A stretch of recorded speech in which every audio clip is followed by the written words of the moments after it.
every week you write a 7,000-word short story. Your first year, you won't sell any of them. And your second year, you'll sell one, and maybe three will be pretty good. And your third year, you'll sell 15, and so forth. And he said, this is what it's going to be. And the only way you can do it is by writing a lot, and then you'll see yourself emerge as a writer. And I didn't think that was true, because Bradbury was special. He was a great writer and all that kind of stuff. And I went back and I read his very first story published. And here's this wonderful byline, Ray Bradbury, and I'm getting ready for this wonderful story. And it was awful. It was just terrible. and I was delighted, because what that told me was what Ray had said was absolutely true. You start out with this, you've got all kinds of twigs and leaves and the old trash sitting on this wonderful crystal deep well of who we really are. And it takes a while to clear all that junk off just by writing. And then suddenly a sentence will come through and you say, did I write that? That's not bad at all.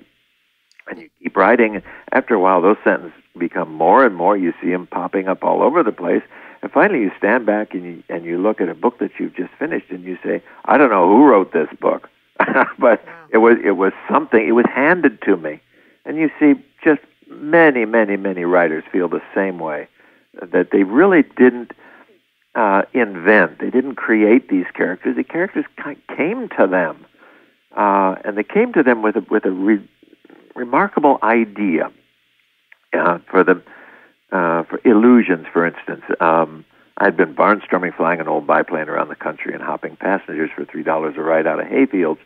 And about a year after doing that, I said, "Gee, that's an awfully lonely life. What would it be like to have somebody to talk to?" And then suddenly they said, "Well, what would it be like if in the fields you met and you became the best friend to the Savior of the world, who's quit his job? He doesn't like everybody clawing at him, and he quits his job.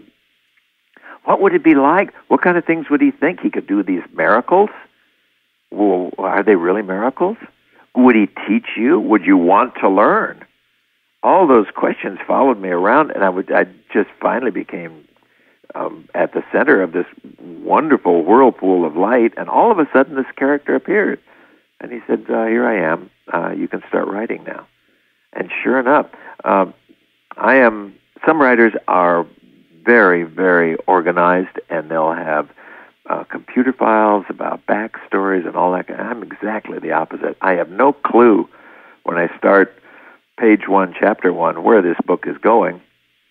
All I know is something's happening. The typewriter used to be a typewriter. The computer now just disappears in front of me, and I'm kind of looking into this tunnel of mist, and there's a little stage, and suddenly here these characters come, and I don't invent their dialogue. I just listen to what they say, and I type it down. My typing skills are the most important thing I bring to my writing, and I'm as amazed as I hope a reader is at sudden turns or unexpected twists in a story. I'm sure that you've sat down to write or listened for the writing, transmitted it to the page, and then gotten to a point where you don't know what else to say or nothing else is happening at the moment. Do you stop, turn off your computer, and revisit it? It doesn't. It just keeps going. And again, this is a function of writing a lot every day. You can pick a time, and usually it's the time when the inner you really doesn't want to stop. When the story is really tumbling along, you're typing as fast as you can type, and then you say, I'm going to fall over now. I'm just exhausted. I'm going to stop at this point where a lot is going on, and I'll pick it up tomorrow. And sure enough, you come back in tomorrow, you read the last page that you've done, and wham, it's all there again. And you just go on, or I don't say you, I'll say that's my way. I just pick up from that point and go on. There is never a point, these days at least, it used to be, but it's never a point of, well, where do I go now? I've got a thing on my computer screen that says, have fun, don't think, and don't care. I love that. And that's really important, not to care. Because if you start caring, what's a reader going to think? What's a publisher going to think? Then you're like a caterpillar that starts to think, well, how do I walk? Which leg do I put forward now? And it winds up in a little churning ball of legs there, confused. But if you just say, I'm going with this story, I love it. I love the characters. I love what's happening. I don't know what's going to happen next, but I'll find out as I keep typing. And that's the way it is for me and for a number of other writers, and others have different ways, and they all work for them.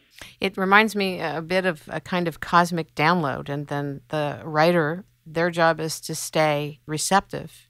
That is a fascinating term, a cosmic download, and it's really true. It is just once this idea touches you, and it comes from where? I don't know, but you could be in the grocery store buying potato chips, and wham, here is this thing that just stops you cold in the aisle, and you say, my goodness, that is fascinating. And then you kind of wander down the aisle and you run into a stack of tomato juice cans or something, and then you say, I had better start writing this stuff down. Did you ever worry about your ability to make money and sustain yourself with your love, your passion? Oh, sure. The whole first years of my career was, I guess I have to say, a cliche for writers.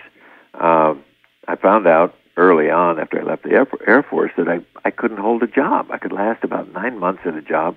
I'd go crazy with boredom, and I'd quit. And I'd say, well, I remember what Ray Bradbury said, I'm going to try to be a writer. So I'd write some, and every time I stepped onto that raft of writing, it would sink. And I'd maybe sell a story or two or an article or two. But then I'd have to go back and find some other job carrying the mail or delivering telephone books or as a draftsman in a boat building company for 9 months and so forth. And then I'd go back to writing. Every time the raft would sink, but each time it sank a little bit more slowly until finally it reached the point, and it's always, we create our own dramas in our lifetime, and so I reached the point where the car was being repossessed and all that kind of stuff, and I was going to have to go back to work. I was going to be a flight instructor again, and then this strange thing happened where the much-rejected seagull story suddenly sold, and then my life changed. I said, okay, so you've handled poverty and belief in yourself as a writer. Now we'll give you a bigger test. How do you handle a whole lot of money when you don't know a thing about money? And, of course, my cliche continued. I was smashed flat and went bankrupt after a while. Had to rebuild. I'm not laughing at you. I'm just like, it's just a wild ride, isn't it? It is a wild ride. and lots of writers or people who make their living creatively in the arts. The same thing happens. If you're a songwriter, if you're an actor, if you're a dancer, if you're Mikhail Baryshnikov, and all of a sudden the world discovers you, you're going to go through a really difficult time. You have the attention of thousands of people on you, and as soon as you're perceived as somebody who's made a whole lot of money, you become a magnet, and all these people come toward you and say, here, I know how to spend your money, invest here, invest there, give it to me, and you're just like some little child with saucer eyes. Oh, really? Oh, well, that'll be fine. And it just happens over and over again. Barry Manilow went through a very similar thing, and there's probably a whole lot of people that are very well known who haven't shared that with us, but it's a very common path. It happens to a lot of people in music entertainment as well. Sure. Yeah. Yeah. I listened to several of your interviews on YouTube in video and also read some of them. And you talked about kind of your excitement and wonder about books changing lives. And I wondered if you could speak a little about that. I've seen it happen in my life. A certain book, now as we're moving into this new house, I'm putting the books that have been in storage for a long time, and I see these old friends coming back and say, oh, I remember how that touched me and changed me and moved me. And occasionally I'll get a letter from someone who will say, one of your books has done that for me. And I had one remarkable one happened years ago. I got a letter from somebody in New York who said, thank you very much for writing Illusions. And it touched me in a strange way. I was drunk I was lying on the sidewalk in Manhattan, and I was freezing to death. And not far away from me